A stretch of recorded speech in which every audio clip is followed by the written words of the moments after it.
Video دیکھنے سے پہلے القرآن ٹی وی کو سبسکرائب کر دیں اور بیل کے آئیکن کو کلک کر دیں تاکہ ہماری ہر آنے والی ویڈیو آپ تک پہنچتی رہے۔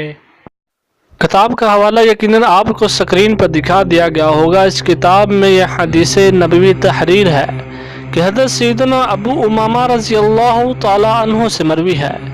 کہ شہنشاہ خوش خصال، پیکر حسن و جمال، دافع رنج و ملال، صاحب جود و نوال،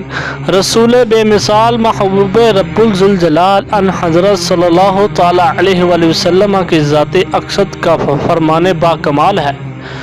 کہ ہر جمعہ کے دن مجھ پر درود پاک کی کثرت کیا کرو، بے شک میری امت کا درود ہر جمعہ کے دن مجھ پر پیش کیا جاتا ہے۔ پھر نبی کریم صلی اللہ تعالیٰ علیہ وآلہ وسلم کی ذات اقدس نے ارشاد فرمایا کہ قیامت کے دن لوگوں میں سے سب سے زیادہ میرے قریب وہی شخص ہوگا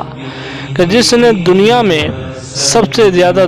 مجھ پر درود پاک کی کثرت کی ہوگی۔ اور دوسری حدیث کا حوالہ یقیناً آپ سکرین پر دیکھ رہے ہوں گے۔ اس کتاب کے حوالے میں یہ حدیث نبوی تحریر کی جاتی ہے کہ حضرت سیدنا ابو برادہ بن نیاز رضی اللہ تعالی عنہ سے مروی ہے کہ نبی کریم صلی اللہ تعالی علیہ وآلہ وسلم کی ذات اقدس نے ارشاد فرمایا کہ میری امت میں سے جس نے صدقے دل سے ایک مرتبہ درود پاک پڑھا، یعنی سچے دل سے مجھ پر ایک مرتبہ درود پاک پڑھا، اللہ عز و جل اس پر 10 رحمتیں نازل فرمائے گا اور اس کے لیے 10 نیکیاں لکھے گا، اور پھر فرمایا اس کے لیے 10 درجات بلند فرمائے گا اور اس کے 10 گناہ مٹا دے گا۔